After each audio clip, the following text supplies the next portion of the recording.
nursing student from OCC. I'm going to do a newborn assessment on your baby, help your nurse out today. I'm going to wash my hands thoroughly, properly. I'm going to close the door or the curtain to make sure I'm providing privacy. Do you mind telling me your name and date of birth? Compare that to your bracelet. And then I'm going to compare your bracelet to baby's bracelet here. All right, they match. As I go through the assessment, I will tell you about everything that I'm doing. If you have any questions, feel free to ask. I will make sure that the room is appropriately temped so that baby's temperature is maintained.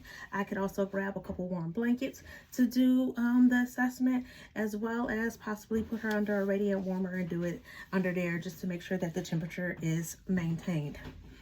I would start the assessment just by the least invasive thing. So we're gonna do vital signs, and I would start by just watching her respiration to make sure that her chest is expanding symmetrically. I would also count them to make sure that she's at 30 to 60 beats per minute. And I would do that for a full minute because newborns have irregular respiration patterns and they may have 5 to 8 second pauses in their breathing. So you want to watch it over that full minute. And hers look good. I have signs of distress that you would look for. Respiratory distress would be nasal flaring, so she's flaring out her nostrils. If she had expiratory grunting, so sounds when she's breathing out. If you saw retractions in her abdomen, since babies are abdomen breathers and nose breathers, the retractions would be there, so it will look like the stomach is sinking in. That would be a sign of distress, as well as circumoral cyanosis, so that's blue around the mouth, and a rapid heartbeat, like if it was above that 60, like greatly above that 60. Those would all be things that you would contact your physician or your nurse or somebody about to come get baby girl checked out. After I do that, I will then listen for her lung sounds in all the fields. You want to make sure that you're warming up the stethoscope, making sure not to startle too much. So I would just listen. Then lung sounds are clear. Since I'm already listening, I would go in for the apical pulse, where I would listen to how fast her heart is beating. That should be between 110 and 160 beats per minute. You want to hear S1 and S2 sounds, so that sounds good. I would also listen a little bit longer just to make sure that I don't have any murmurs heard or anything like that for her. And she sounds good. After I take that apical pulse and it's between that 110 and 160, I would do a temperature. So you want to do an axillary temperature, so that means put it under the armpit. You would like for the thermometer to be parallel with baby's body so that you can get the most accurate reading.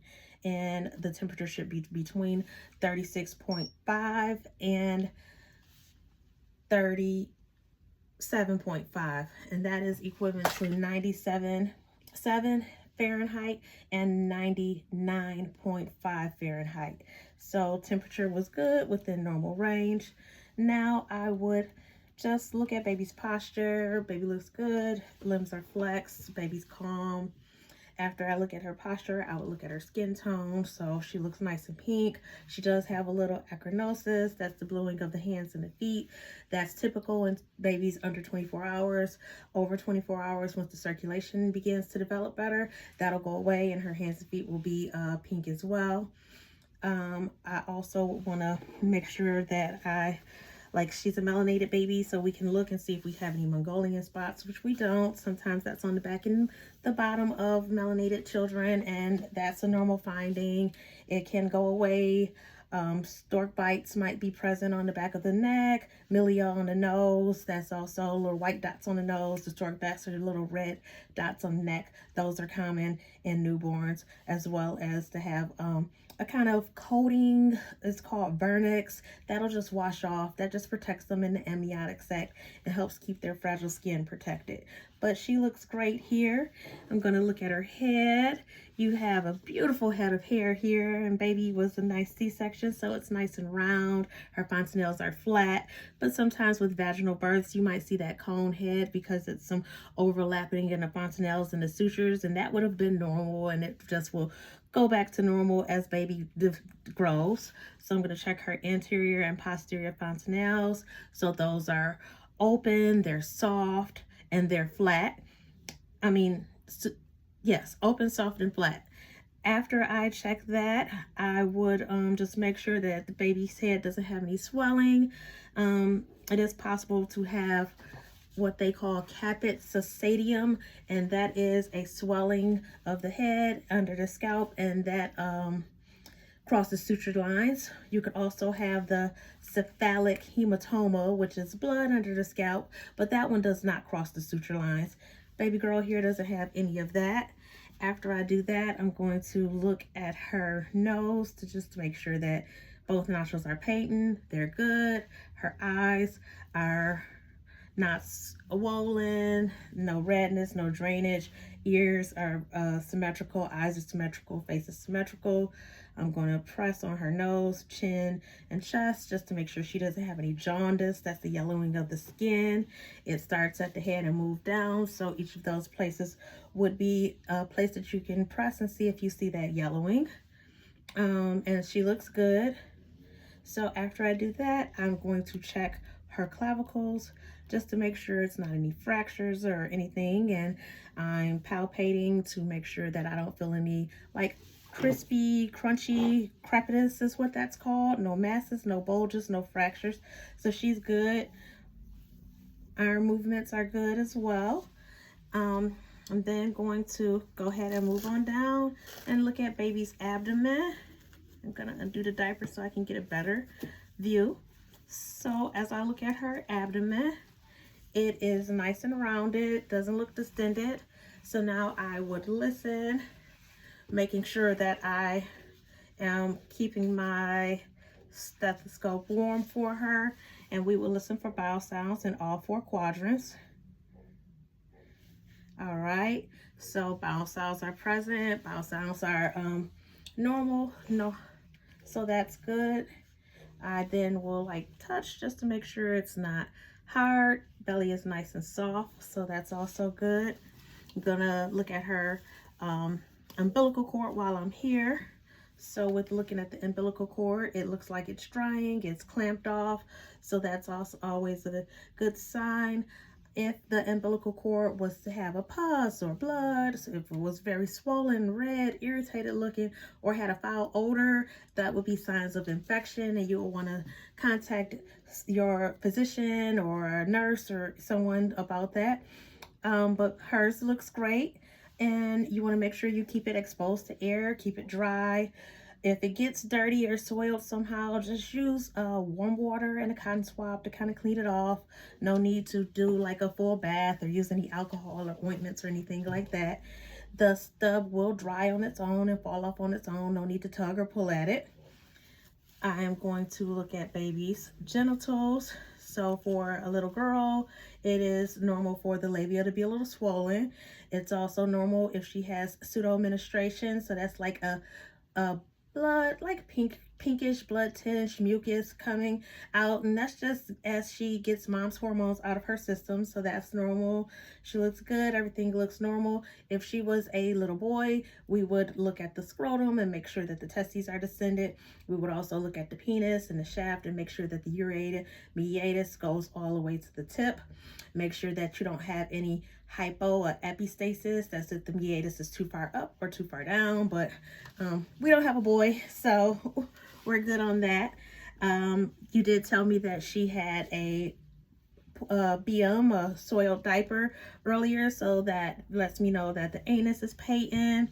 I'm going to go ahead and flip her over and look at her penominal dimple just to make sure that it's no lesions or hairy patches there. And while we're here, I'm also going to make sure that the spine is aligned and intact, and that all looks good. So I'm going to put baby girl back. We can put this diaper up. I'm going to check for moral pulses before I do that. Those are +2 bilateral, so that's good. And when I put the diaper on, just to make sure that the cord is able to be exposed to the air, we're going to fold it down under that cord so we can promote that healing and drying of it. Once that cord is healed and dry, you are then able to put baby in like a full bath in the baby bathtub or the sink or wherever you want to give it, but just don't submerge it until that cord is completely healed and fallen off. I'm going to touch your baby's reflexes. So that fanning out and coming back to her core, that's the startle reflex or the Moro reflex. So that's good. We're going to do a grasp reflex on baby girl. Make sure that that is good. So for the grasp reflex, I'm going to put my hands in her palm, and the way her fingers wrap around there, that's her grasping it. So that's what we're looking for. Do it down here at the feet and have the toes wrap around my fingers. That's also the expected finding. We're going to do Babinski, where we start at the bottom of the foot, the heel of the foot, and we're going to fan up towards the toes. They should spread out and then come back in. That's exactly what we're looking for when we do that. So that is a good sign, good reflexes. Gonna lift her up, and oh, see, she's trying to take a couple steps, so that's the stepping reflex. So that's good. Touch baby's cheek here, and she turns her head towards that sensation. So that means that that is the rooting reflex. I'm gonna stick my finger in baby's mouth just to see. Yep, she's sucking, so sucking reflex is good. I'm gonna feel the hard and soft palate here. That's good. Feel under the tongue. All right, there's no tongue tie there, so she should be good with nursing. Breastfeeding. So to know that your baby is getting enough when you're breastfeeding, you would like to make sure that you are breastfeeding at least 8 to 12 hours a day in a 24-hour period. You also want to look for those cues for baby, that rooting that I showed you, smacking, anything like that, and try and breastfeed upon the cues as well. The first 72 hours, baby can lose up to 10% of body weight, but then after that, it should start to come back on a steady pace and steadily gain. You also want to look for wet diapers. First day should be at least 1 wet diaper. Day 2 should be at least 2. Day 3 should be at least 3. And day 4 and beyond should be 6 wet diapers. As far as stool, we already had that meconium. So the first 24 hours, you'll have that dark, tarry, almost black looking stool. That's good. As you feed her the breast milk, the stool will begin to lighten. So days like 2 through 6, it'll go to a dark green, to a green, a greenish yellow. And during that time frame, you want to have like 2 to 3 poopy diapers at least. And then by the end of the week, it'll be a seedy yellow color. And you want to make sure that you're having at least 4 poopy diapers a day after that first week of life.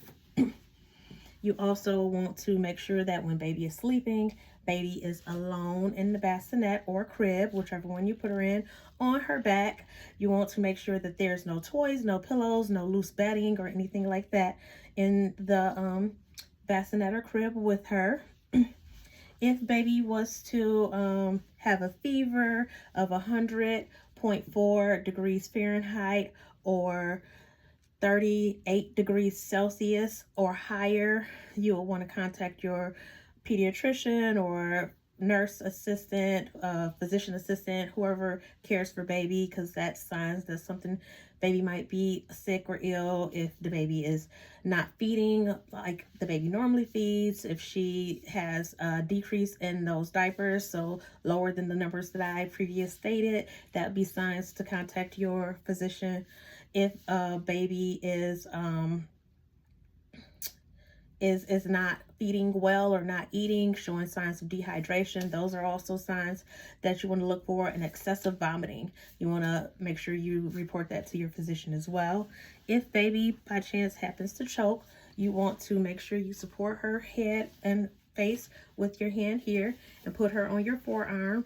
The head should be lower than the body, and then you want to take the palm of your hand and put 5 thrusts on the back between the shoulder blades and try and get that out. And you can take the bulb syringe, you want to squeeze it and then stick it in the side of her cheeks and start trying to suck it out. If that doesn't resolve it, just try it again.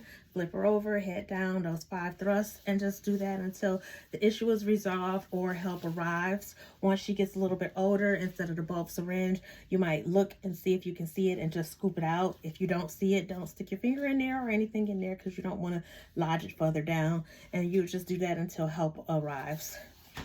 Skin to skin for baby, you want to make sure that you have her where you can see her face and her head is turned so she can breathe. You also want to make sure that you are supporting her. And if you are getting sleepy or tired, you want to make sure that you put her back in the bassinet or crib, and no co-sleeping or putting her on the couch or anything that's not her bassinet.